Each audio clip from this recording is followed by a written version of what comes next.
మనం రాజమండ్రి వెళ్దాం. రాజమండ్రిలో శ్రీరామ్మూర్తి సిద్ధంగా ఉన్నారు. శ్రీరామ్మూర్తితో మాట్లాడదాం. శ్రీరామ్మూర్తి చెప్పండి, మీరు అక్కడికి వెళ్ళినటువంటి సందర్భంలో కాకినాడ పోర్ట్లో ఏదైతే యాంకరేజ్ పోర్ట్లో ఉన్నటువంటి లంగర వేసి ఉన్నటువంటి స్టెల్లా ఎల్ పనామాకి సంబంధించినటువంటి ఆ షిప్లో కొంతమంది అనుమానితులు కూడా ఉన్నారు అనేటటువంటి అంశాన్ని పవన్ కళ్యాణ్ గుర్తించారు. అదే విషయాన్ని నాదెండ్ల మనోహర్ గారితో కూడా చెప్పారు అనేటటువంటి ఒక వాదన కూడా వ్యక్తమవుతుంది. మరోపక్క పవన్ కళ్యాణ్ ఇప్పుడు ప్రస్తుతం ఆయన డిప్యూటీ సీఎంగా ఉంటూ అధికారులు పోలీసులు వెళ్ళి సీజ్ చేయాల్సినటువంటి, అంతేకాకుండా స్మగ్లింగ్ని అడ్డుకోవాల్సినటువంటి వ్యవస్థల్ని ఏకంగా డిప్యూటీ సీఎం స్థాయి వ్యక్తి వెళ్ళి నేరుగా ఆయనే రంగంలోకి దిగడం వెనక ఖచ్చితంగా ఆయనకి హాని ఉండేటటువంటి అవకాశాలు ఉన్నాయనేటటువంటి ఒక భయం అయితే జన సైనికులను వెంటాడుతుంది. ఆయనకి ప్రస్తుతం సెక్యూరిటీని పెంచాల్సినటువంటి అవసరం ఏమైనా ఉందా? సెక్యూరిటీకి సంబంధించి ఎలాంటి జాగ్రత్తలు తీసుకుంటే మంచిది? పవన్ కళ్యాణ్ చుట్టూ ఒక కుట్ర జరుగుతోంది, ఆయన నా అనుకునే వాళ్ళు కూడా ఆయన చుట్టూ ఒక కోటరీగా ఏర్పడి ఆయనకు ఇబ్బందులు కలిగించేటటువంటి అవకాశాలు ఉన్నాయనేటటువంటి అనుమానాలు వ్యక్తమవుతున్నాయి. ఏమంటారు మీరు? ఆ రోజు అక్కడికి వెళ్ళి చూడడం జరిగింది. నిజంగా స్టెల్లా ఎల్ షిప్లో నిజంగా అనుమానితులు అక్కడ ఏమైనా కనిపించారా? ఎందుకని పవన్ కళ్యాణ్ అక్కడ ఆ షిప్లోకి వెళ్ళలేకపోయారు? దీని వెనక ఏమన్నా మరొక కుట్ర ఏమన్నా దాగి ఉందా? శ్రీరామ్మూర్తి రాజు ఖచ్చితంగా చూసినట్లయితే ఆయన యాంకరేజ్ పోర్టులో ఒకటే నడిచి 9 నాటికల మైల దూరంలో యాంకరేజ్ పోర్టులో అది స్టెల్లా ఎల్ నౌక ఉంది, అక్కడ లంగరేసుకున్న పరిస్థితి. అంటే అది 50,000 మెట్రిక్ టన్నుల బియ్యాన్ని సామర్థ్యం కలిగిన నౌక అది. అయితే ఆ నౌకలో అప్పటికే 38,000 మెట్రిక్ టన్నుల బియ్యం ఉన్నాయి. అందులో చూసినట్లయితే 640 మెట్రిక్ టన్నులు మాత్రం పీడిఎస్పీ, మిగిలిన కూడా ఉప్పుడు అది వేరే కన్సైన్మెంట్. అయితే మొత్తం ఇది చిత్తూరుకి 18 మందికి సంబంధించిన 18 మంది కన్సైన్మెంట్ కి సంబంధించిన పేదలకు సంబంధించిన ఎగుమతికి సంబంధించిన నౌక ఇది ఉంది.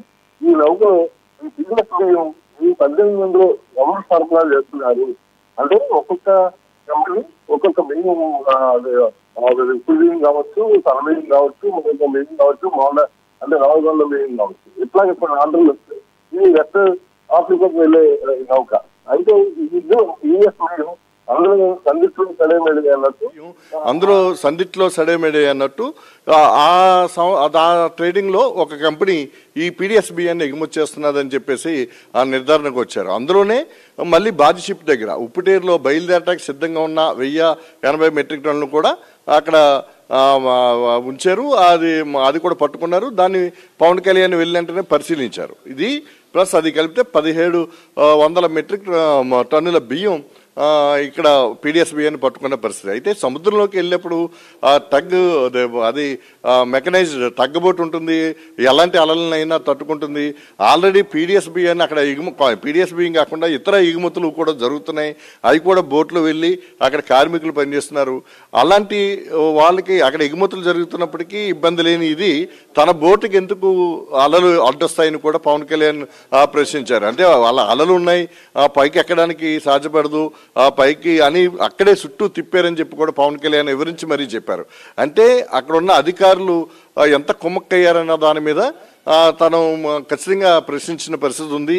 ఆ బోట్లో కూడా ఆయన టగ్గబోట్లో కూడా ఆయన ప్రయాణం చేస్తున్న టగ్గబోట్లో కూడా దానికి సంబంధించి వెంటనే కేంద్ర హోంశాఖకు కూడా ఒక లేఖ రాయాలని చెప్పి లేఖ రాయమని కూడా ఆయన డిక్టేట్ చేసి కూడా ఈ పరిణామాల మీద కేంద్ర హోంశాఖ కూడా లేఖని అక్కడే డిక్టేట్ చేశారు. ఆ తర్వాత చూసినట్లయితే ఎవరైతే పోర్టు డైరెక్టర్గా ఉన్నారో, పోర్టు సీఈఓగా ఉన్నారో వాళ్ళిద్దరినీ కూడా అమరావతికి వెంటనే కలవాలని చెప్పి కూడా ఆదేశాలు ఇచ్చారు. వాళ్ళు కూడా అందుబాటులో లేరు. ఓ పక్క మళ్ళీ ఎస్పీ కూడా అందుబాటులో లేరు. ఎందుకంటే ఎస్పీ అందుబాటులో వస్తుంది. ఏదైతే యాంకరేజ్ పోర్టు ఉందో యాంకరేజ్ పోర్ట్ దగ్గర గతంలో నాదెండ్ల మనోహర్ పర్యటించినప్పుడు ఒక చెక్ పోస్ట్ పెట్టారు. ఏది రైస్ లోపలికి వస్తున్నా మామూలు రైస్ వెళ్తుందా, పీడిఎస్ రైస్ వెళ్తుందా అని తనిఖీ చేసి నిర్ధారించాల్సిన ఒక చెక్ పోస్ట్ పెట్టారు. అది పోలీసులు, రెవెన్యూ, సివిల్ సప్లైస్ కలిపి ఉన్న చెక్ పోస్ట్. అలాంటిది ఆ చెక్ పోస్ట్ ఆ సమయానికి లేదు. ఎందుకు లేదు అనేది కూడా ప్రశ్నించిన పరిస్థితి పవన్ కళ్యాణ్ ప్రశ్నించారు. అలాగే చూసినట్లయితే అధికార యంత్రాంగం మొత్తం అంతా కూడా ఇంకా ఈ దీన్ని కుమ్మక్కై వెళ్తుంది, పూర్తి స్థాయిలో కుమ్మక్కై ఉంది అన్న విషయాన్ని ఆయన స్పష్టంగా మీడియా సమావేశంలో కూడా చెప్పిన పరిస్థితి ఉంది. దీని మీద ఏ విషయం అయినా సరే పూర్తి స్థాయిలో నెగ్గి తేల్చాలనేదే నిర్ణయించుకున్నారు.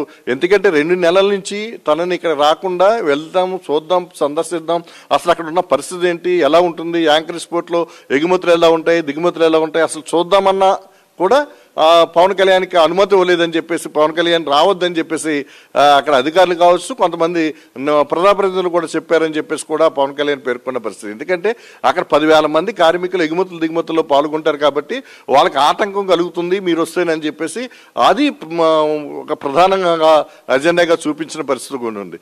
మరోవైపు పవన్ కళ్యాణ్ రావడం వల్ల ఈ పనులు అన్నీ ఆగిపోయి దీనివల్ల మీ పని పాడైపోయిందని కూడా మరోవైపు అక్కడ ఉన్న కార్మికులను కూడా రెచ్చగొట్టే కార్యక్రమం కూడా ఈ అక్రమ దందా మాఫియా చేస్తుందని చెప్పి కూడా ఆయన మాటల్లో వ్యక్తమైన పరిస్థితి. కార్మికులకి పని కల్పించడంలో ఒక జెన్యున్గా ఈ పోర్ట్లు ఎందుకున్నాయి, ఒక నిజాయితీగా ఏదైతే అవసరమో ఎగుమతికి పర్మిషన్లు తీసుకున్న వాటికి మాత్రమే ఎగుమతి చేసే విధంగా పెట్టుకున్న పోర్ట్ ఇది. అక్రమాలకి అన్యాయాలకి ఏదన్నా మాఫియాకి అడ్డాగా కోసం ఈ పోర్ట్లు లేవు అని కూడా పవన్ కళ్యాణ్ మాట్లాడిన పరిస్థితి ఉంది.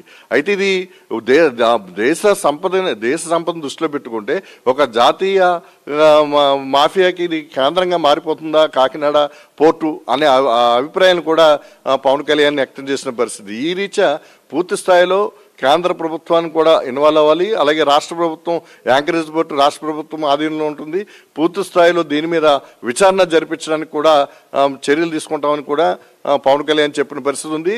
అయితే మొత్తానికి చూస్తున్నట్లయితే ఒక రాష్ట్ర డిప్యూటీ సీఎం, ఒక పార్టీకి అధ్యక్షులు, ఒక జనాకర్షణ గల నేత ఒక జరుగుతున్న అక్రమాలని ఏం జరుగుతుంది పోర్ట్లో అని సందర్శించడానికి కూడా వస్తానంటే కూడా రావద్దని చెప్పడం ఏంటి, అసలు రాకుండా అడ్డుకోవటం ఏంటి అనేది కూడా పవన్ కళ్యాణ్ చాలా పదే మాట్లాడుతున్న పరిస్థితి. అంటే దీని వెనక ఎంత మాఫియా జరుగుతుందనేది స్పష్టంగా తెలుస్తుంది. దీనికి అడ్డుకట్ట వేసి తీరుతామని చెప్పేసి కూడా పవన్ కళ్యాణ్ పేర్కొన్న పరిస్థితి ఉంది. అయితే ఇక్కడి నుంచి చూసినట్లయితే ఒక యాంకరేజ్ పోర్ట్ నుంచే ఈ బియ్యం ఎగుమతి అవుతూ ఉంటాయి. దేశంలోని అనేక ప్రాంతాల నుంచి కొన్ని సంస్థలు, ట్రేడింగ్ సంస్థలు ఇతర దేశాలతోటి ఒప్పందాలు కుదుర్చుకుని కన్సైన్మెంట్ వస్తుంది. 10,000 టన్నులు, 5,000 టన్నులు, అలాగే 20,000 టన్నులని ఒక బియ్యం రకానికి బట్టి కన్సైన్మెంట్ ఇస్తారు. ఆ కన్సైన్మెంట్లో కొన్ని సంస్థలు కలిపి ఒక నౌకను మాట్లాడి తీసుకెళ్లే పద్ధతిలో ఈ పీడిఎస్ బియ్యాన్ని కూడా కొన్ని ట్రేడింగ్ సంస్థలు ఈ పీడిఎస్ బియ్యాన్ని అందులో ఇన్వాల్వ్ చేసి తరలిస్తున్నారు. అంటే ఈ బియ్యానికి తక్కువ ధరకి ఇక్కడ లభిస్తాయి, ఈ తక్కువ ధరకి లభిస్తే లాభాలు ఎక్కువగా వస్తాయి. అదే మామూలుగా ట్రేడింగ్ చేసిన బియ్యం ట్రేడర్స్ రైస్ మిల్లర్స్ నుంచి తీసుకెళ్లే బియ్యంలోని అది లాభం తక్కువ ఉంటుంది, ఎక్కువ ధరకు కొనాలి ఇక్కడ, అలాగే అక్కడ కూడా అమ్మేటప్పుడు కొంత లాభం తక్కువ ఉంటుంది. అందుకని ఈ పీడిఎస్ బియ్యాన్ని ఇక్కడ ఏదైతే లబ్ధిదారులకి అంటే ఇక్కడ పేదలకి పంపిణీ చేస్తున్న అంటే ప్రతి సంవత్సరం కూడా 25,59,000 మెట్రిక్ టన్నుల బియ్యాన్ని పేదలకి రాష్ట్రంలో పంపిణీ జరుగుతుంది. ఇది కేంద్ర ప్రభుత్వం వాటా ఉంది, రాష్ట్ర ప్రభుత్వం వాటా కూడా ఇందులో ఉంది. అయితే కొన్ని సందర్భాల్లో మొన్న చూసినట్లయితే కోవిడ్ సంబంధించిన సమయంలో కొన్ని నెలల పాటు ఉచితంగా కేంద్ర ప్రభుత్వం సెపరేట్గా కూడా ప్రతి కుటుంబానికి 15-20 కేజీల బియ్యాన్ని కూడా ఉచితంగా 25 కేజీల బియ్యాన్ని కూడా ఉచితంగా అందజేస్తుంది. ఈ బియ్యం కూడా అన్నీ కూడా అంటే కొన్ని కష్టకాలంలో ఉన్న కార్మికులు, పేద వర్గాల ప్రజలు ఖచ్చితంగా ఈ బియ్యాన్ని తింటారు. అంటే మొత్తం సరఫరా చేసిన దాంట్లో 20-25% కంటే ఎక్కువ మంది ఈ బియ్యం తింటారు. దీంతో ఈ దొడ్డ బియ్యం కింద ఒక పేరుండిపోయింది. ఆ బియ్యాన్ని ఇంటింటికి వచ్చి కొందరు సేకరించుకుని వెళ్ళిపోతూ ఉంటారు బైకుల మీద, చిన్న మోటార్ సైకిల్ మీద. వాళ్ళేమని మరొక పెద్ద వ్యక్తికి మండల స్థాయిలో కాన్స్టిట్యున్సీ స్థాయిలో అమ్ముతారు. వాళ్ళు మిల్లర్లకు అమ్మటం, మిల్లర్ల నుంచి కొంత షైనింగ్ అవటం, కొంత అని డైరెక్ట్ అవటం, ఇట్లాగా ఈ మాఫియా వేణులిపోయింది. దాదాపుగా ఒక 5-6 స్టేజ్ల నుంచి ఇది నడుస్తూ ఉంది. దీన్ని మొత్తం అరికట్టాలంటే కనుక ఈ బియ్యం మొత్తాన్ని సన్నబియ్యంగా ఇచ్చి ఏదైతే ఈ బియ్యం ఉన్నాయో ఆఫ్రికాలో కానీ ఇతర రాష్ట్రాలు ఇతర దేశాల్లో కానీ డిమాండ్ ఉందో దానికి పూర్తిగా ప్రభుత్వమే ఎగుమతి చేసుకునే విధంగా చేసుకుని సన్న బియ్యం ఇక్కడ సరఫరా చేసినట్లయితే ఈ మాఫియాని మొత్తాన్ని అడ్డుకునే అవకాశం ఉంటుంది, మాఫియాని మొత్తాన్ని తుడిచిపెట్టేసే అవకాశం ఉంటుంది. ఏదైతే ఇక్కడ లభ్యం అవుతుందో ఈ రైస్ని కొన్ని ట్రేడింగ్తో కలిపి కొంత అధికారికంగా ఇచ్చే బియ్యంతో కలిపి దీన్ని ఈ మాఫియా ఇలా చేస్తుంది, దీన్ని అడ్డుకట్టవేస్తే దాదాపు 45,000 కోట్లు అంటే 5 ఏళ్లలో 45,000 కోట్ల రూపాయలు. శ్రీరామ్మూర్తి అలాగే ఇన్పుట్ ఎడిటర్ టీవీ రావు అలాగే కాకినాడ కామేష్ కి కృతజ్ఞతలు.